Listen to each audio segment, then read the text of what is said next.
Welcome, everybody. I am Miss Amira, Mindset and Intention Coach, and of Life Doula and Anti-Racist Student and Educator. And my business is Core Mind Gut Connection, and I have my amazing friend Annabelle with us today. Welcome. Hi, Amira. Hi, everybody. Yeah, really funny. Annabelle and I recorded this last week, and for whatever reason, it did not record. I was super bummed, but luckily Annabelle was like, "Hey, no big deal." Yeah, I'm not upset about it at all. I'm actually happy to record it. Awesome, awesome. So let's just jump right in. Who is Annabelle? Where are you from? I'm from Pocatello, Idaho. My pronouns are she, they.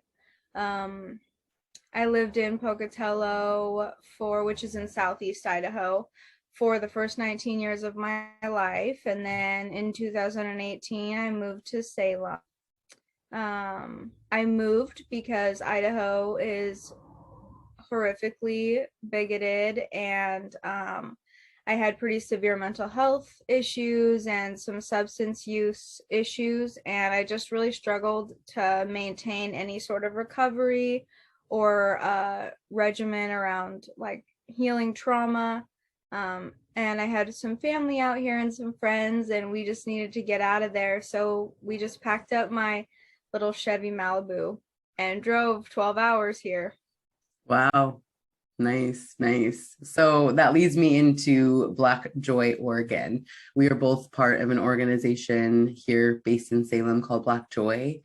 And I just want to hear a little bit more of how you found Black Joy, how you got involved with that. So last year, I had already known a couple people in the community, but I wasn't super immersed in it. I was just still new to Salem, not super new, and then COVID happened.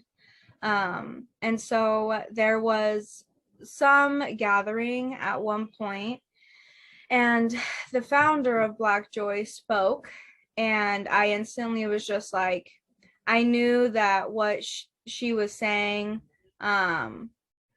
was something that I believed in, and it was a narrative that was just very compassionate and kind and gentle, but very firm. And I really appreciated the truth that they had shared.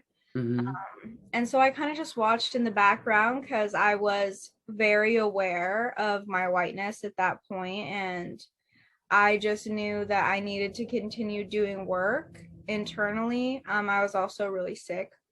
And so I spent a lot of time trying to utilize. I'm also going to Chemeketa Community College, and I'm getting my degree in social services. So I tried to utilize my education and tailor it around like my role as a white woman in society. Mm-hmm.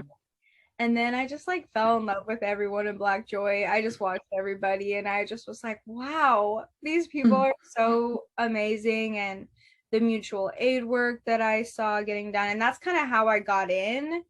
Knowing some of the community members was more mutual aid work. And then at the beginning of this year, there was an extra spot on a tour, and one of my really good friends asked if I could come. And I came, and I was very excited and scared.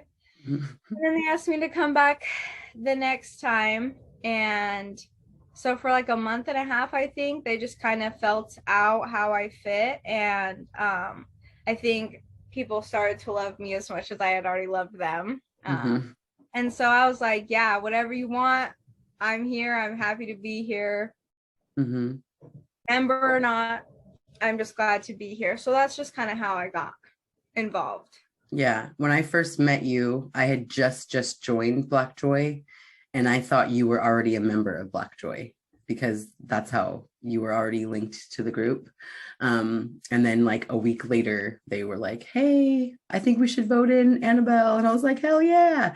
And I remember when we met at an event, we friend requested each other, and someone on my page said I posted something about white supremacy or something. I think it was your event. It was your event, and they were telling you that like you shouldn't have white people speaking about white supremacy at your event. Oh my gosh, what a memory you have. I totally remember that now. Yeah, and I didn't really even have to say much because Annabelle just jumped right in and laid out some education that, yeah, it blew my mind. And I was like, thank you. Thank you for stepping in and like handling that for me. I didn't have to do much. So that, which leads me into my next question. Do you consider yourself anti-racist?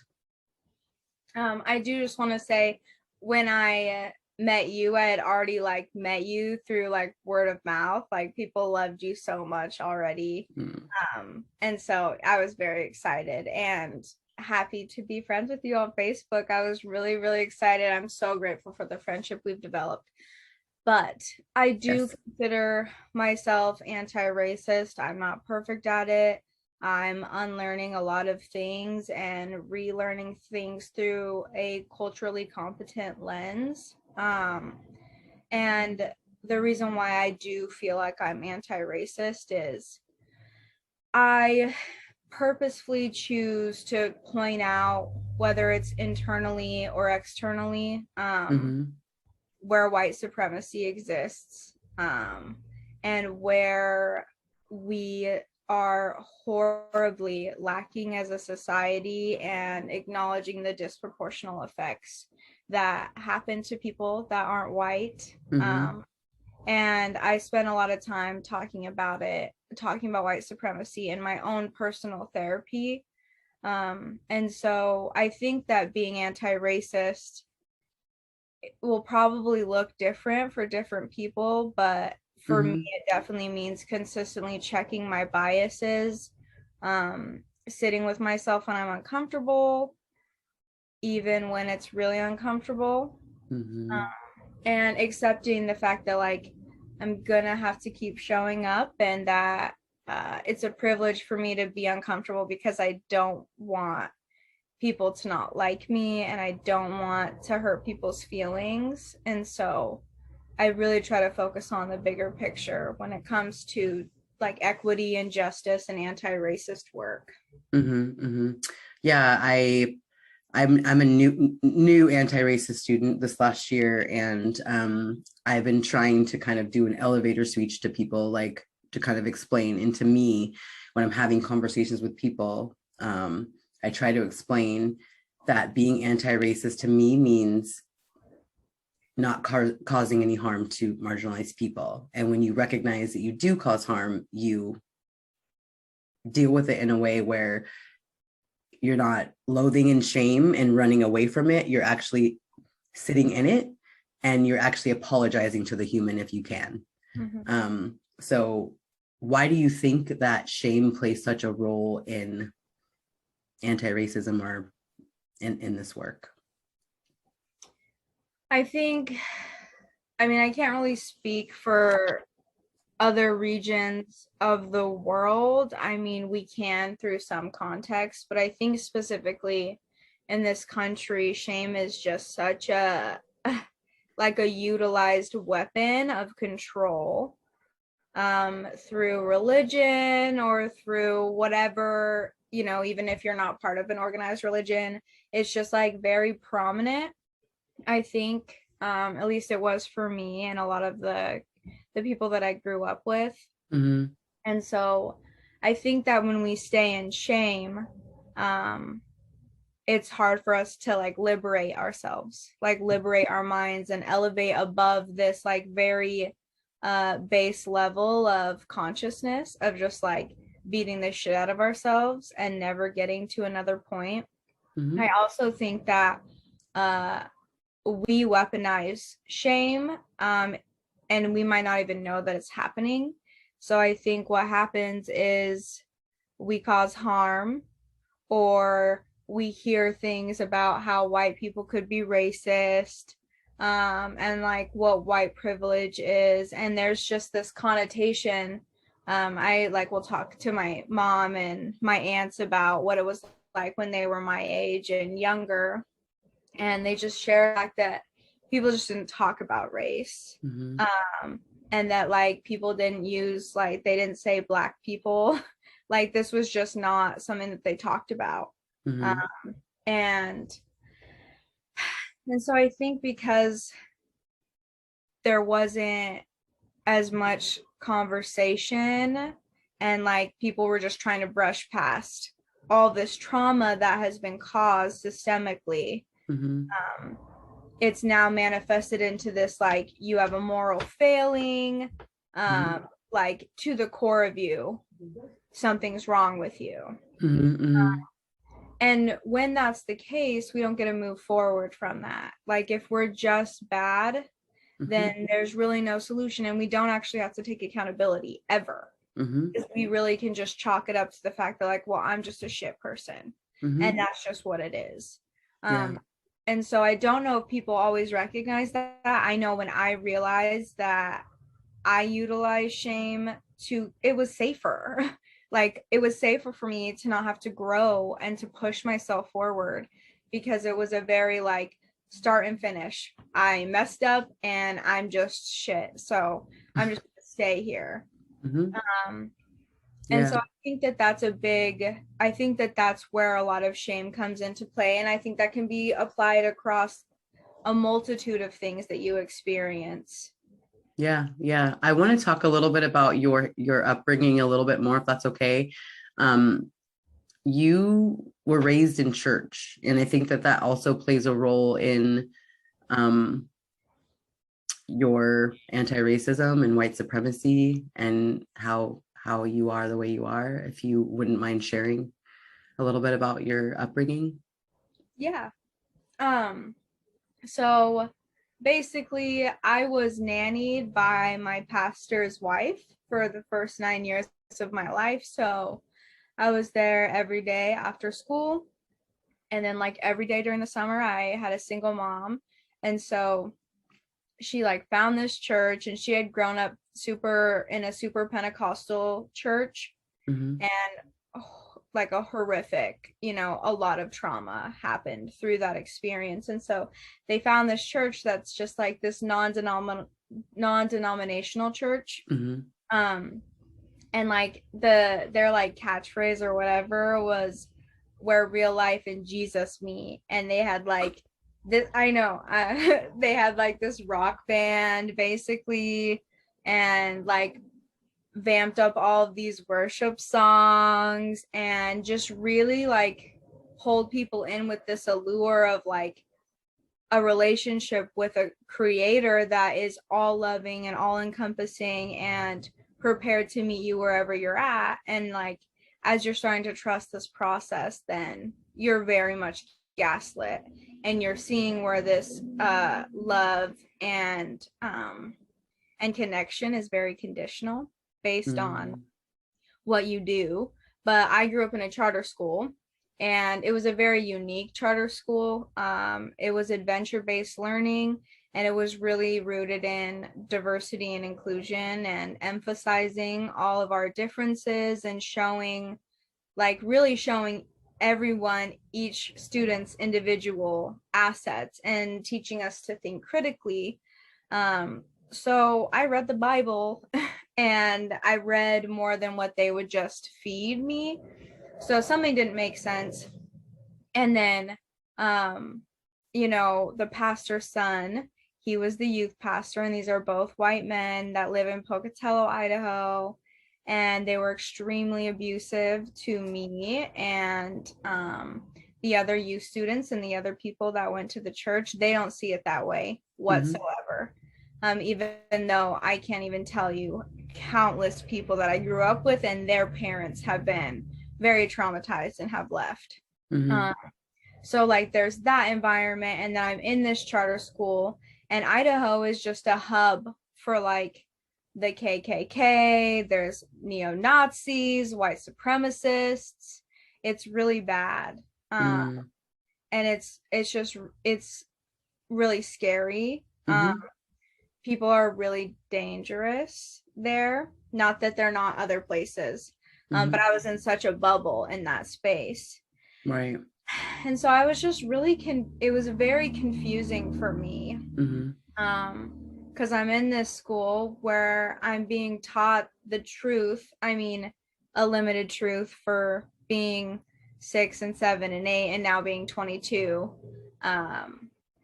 but I knew that something was wrong, and I knew that the way that I felt in church was really, really horrible, horrifying. My mind was stolen from me, my innocence was stolen from me, my body was stolen from me. Any sort of connectedness, whether it was supposed to be with a god or Mother Earth, whatever it was supposed to be, was completely exploited and taken away from me. Right. So the same time you were going to church, basically living in church all the time, you were also going to this charter school, which was kind of teaching you more about diversity-ish things. Yeah.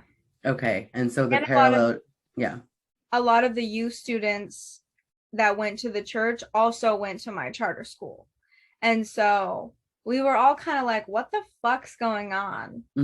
But then they just utilized a lot of psychological and intentional abuse to make it seem like it was okay. And so I knew, and also, like, just a side note, both my mom's sisters are lesbians. And so I was raised by 5 women. I did not have my father in my life for a long time. And so, like, being my only experience with men really was in this setting of these extremely toxic white men who are super, super harmful, and their toxic white wives who are also super, super harmful. I'm non-binary and I'm queer, and I was just like pushed into this box. And I didn't know that I was experiencing as much gender dysphoria, and I just felt so uncomfortable in my skin. And it just was, the only thing I can really use to describe it, and I've said this before, is like, it's like the cesspool of humanity. Like, if I've ever felt anything, nothing has ever felt as sickening as that. And like, looking back on it, I can see why I knew what I knew. I knew something was wrong because it was so, so wrong. And now looking back, you're 22 now, looking back, you can clearly see how the faith community is so embedded in white supremacy, I would imagine. Yeah, well, I think that the reason, even though there's supposed to be a separation of church and state, I think that white supremacy is upheld so heavily because our nation is a Christian nation. I think that, like, I heard someone call it Christian supremacy. I was reading some article, and they just talked about how, like, without this Christian supremacy, it really doesn't, like, white supremacy wouldn't be the valid and like covert thing that it is right now. It couldn't be upheld as institutionally as it is. And so I think that that's a big part of it too. Yeah. Wow. What makes you continue to do the internal work? Because I know this shit's hard. What makes you keep doing it?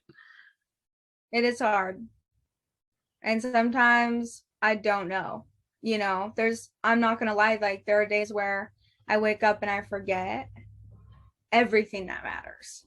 And like, I can't seem to pull much, like, I don't feel like I can pull from very much. But you just do. And you hope that tomorrow you'll feel a little bit better, or have a little bit more clarity, or you'll get to talk to someone and then you remember that's why. But I will say that there is consistently an underlying theme. Really, what I care about is the fact that there are youth in the world right now who are suffering. I know that because I suffered a lot. I know that because I believe people when they tell me their experiences, and I can see systemically the truth behind like our nation's history. And I really do think back to like me being a kid and my friends being kids, and us just kind of like, it wasn't really said, but just kind of wishing that like there was someone to like come and fix what was going on. And I'll never forget that. Like, that part of me is very near and dear to me, and I spent a lot of time acknowledging that experience. And I think I would do this work even if I didn't have that type of trauma. Um, but our earth is dying and people are suffering, and our government doesn't care about its citizens. It doesn't care about youth. It doesn't care about um, like the genocide that we still fund and the trauma that we've caused to the entire world. And I don't know, some days I also think it's kind of out of spite. Like, I'll just have to pull from whatever it is. Like, I'll be like, you know what? I'm not going to fucking unalive myself, because that's what the system wants from people who are trying to change it. And I'm also in recovery as well. So some days it's like, I just don't want to be coherent at all. And then I recognize again, like, these things are on purpose. So fight works well sometimes too, but I kind of have to pull from different reservoirs sometimes. I will say it does help to have, first of all, congratulations on 3 years sober. Thank you. I just want to acknowledge that. And then it really does help when you are when you live the life of an anti-racist human. It helps to have other anti-racist humans around you, because the more you're in this life, the more regular folk who don't get what anti-racism is, and I'm talking about all colors here, Black people too. I feel uncomfortable, and I acknowledge this, I feel uncomfortable around just regular folk. It doesn't matter what color they are. I am most at home in my skin with people like Annabelle. And like my close circle that I've built, we are all little mighty anti-racists. And it does help when you have that. When you don't have that, I can imagine it being extremely, extremely lonely, trying to do it without the support of we have a great, huge community. So it's easy to find the why, I think. You know, it's so much easier because we have these really big reasons why. You know, we know why. Our brain is still a brain though. Like, we are still just like this organic material on a planet. And so sometimes it's hard to see what's not in front of our face. I heard this quote that was like, one person's a tragedy, 100 people's a statistic. And I think our brains do that, because if we had to like really sit here and like always think about the astronomical amount of trauma that's being caused, none of us would survive. And so when I get to see your face, it's helpful for my brain when I know that like we're all hurting and we're all so grateful. Like, since this is the reality that we exist in, I think that we're pretty, I would say, I don't know, lucky, blessed, fortunate, honored to have this community. Yeah, absolutely. And that's why I try to push so hard that we have to nurture ourselves through it, because most of us have trauma, and then doing activism is trauma. And so we have to really take care of ourselves. And most of us are pretty burnt out, and myself included. So with that, I want to ask you, what's one thing that you want the masses to know about white supremacy? So last night, since we had recorded it last time, I just kind of thought about what I said, and I thought about like what I really would like to say about that. So I wrote it down, and it's a little bit long. I would say it's one thing, but I think it's like one overarching theme. I'm going to just be addressing white people specifically. So I will read that now. Yeah. Okay. White people benefit socially and structurally from being white on a global scale. The violent weaponization of white privilege creates a misapprehension of the true horrors that reside in our lineage, our homes, our communities, our institutions, our social constructs, our minds, and our bodies.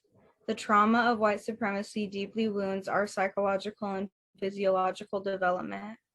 The dehumanization that takes place, the lack of true compassion and unity has fucked us up.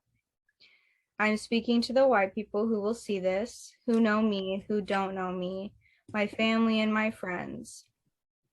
Decolonization, anti-racism, abolishment, and equity work must start with your psychological and physiological healing. You need to know your body. You need to know why you think the way you do. You need to recognize your trauma when you're entering into every space.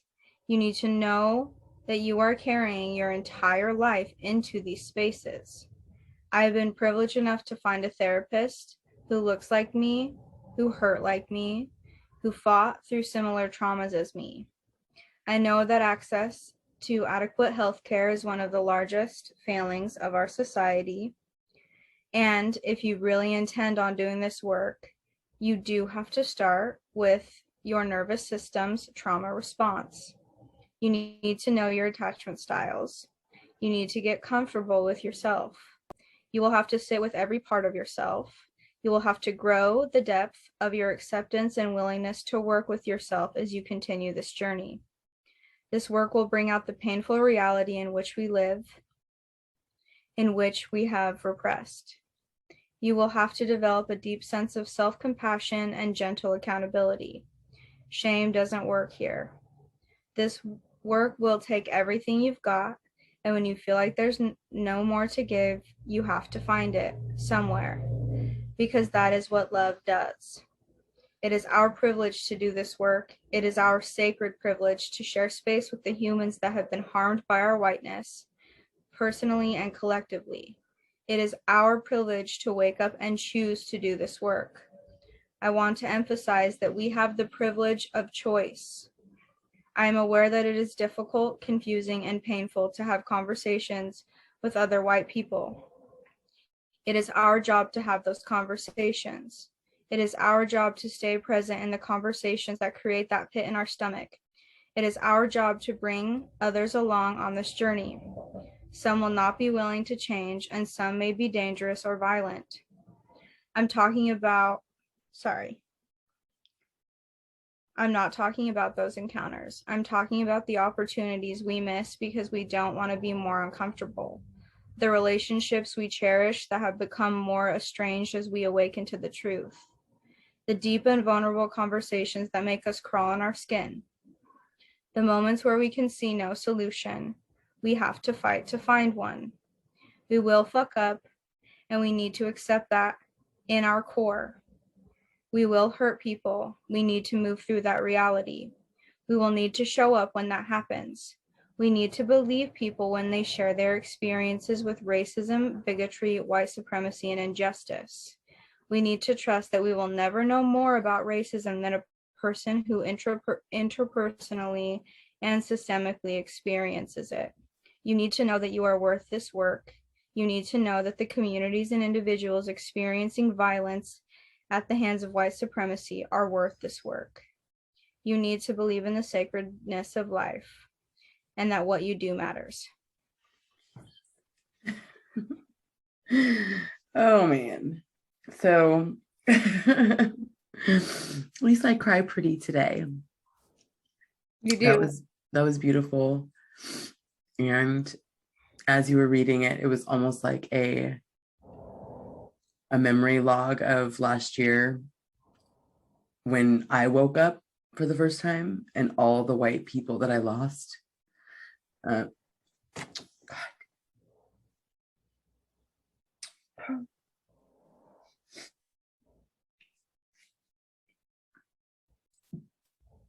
It's just, it's unfortunate that shame really keeps people from moving forward in this work. And I just want to say that, you know, I mentioned this before, you are an incredible human. You're an incredible leader. You are one of my mentors. Even though I'm an old lady, 43, I look up to you. I think you're amazing and incredible. You're doing great, great work. And we're going to start having you speak more. because your voice needs to be heard for sure, for sure. Last question. What? I said I look up to you. You've changed my life. I love you. I love you back. So I want to ask how folks can reach you if you want to be reached. Probably Facebook is the best route. I would say email, but I'll probably miss some of those. There's like 4,000 unread ones in it right now, so it's fine. So Facebook, my name is Annabelle Head. I also do have Instagram. And so I will let you know that name, and then because I can't remember it exactly. And then you can just post it with the okay. Cool. That will absolutely work. And then I always like to ask everyone, what is your superpower? I just think I think it's my superpower, and like one of the biggest burdens that I carry is just like this really deep love and compassion for people. I think that part of that is just a natural thing, and part of it is a trauma response. But I know that I can love people pretty well, and that it keeps getting better the more that I do anti-racist work. It really does. Anti-racist work has changed everything in my life. And I think it's only enhanced that part of me. And so I'd say that that's probably it. I also am I'm good at bringing community members together. I don't know how much that's manifested here in Salem. But that's something that I like to do that has been a huge enjoyment. Just sharing love. I like it. It's my favorite. Yeah, you do it well. Definitely. Everyone feels loved by Annabelle, and it's a special, special gift. I hope so. I really do. I think you're doing a great job. Thank you so much, Annabelle. And I hope you guys enjoyed this, and we'll see you next time. Bye.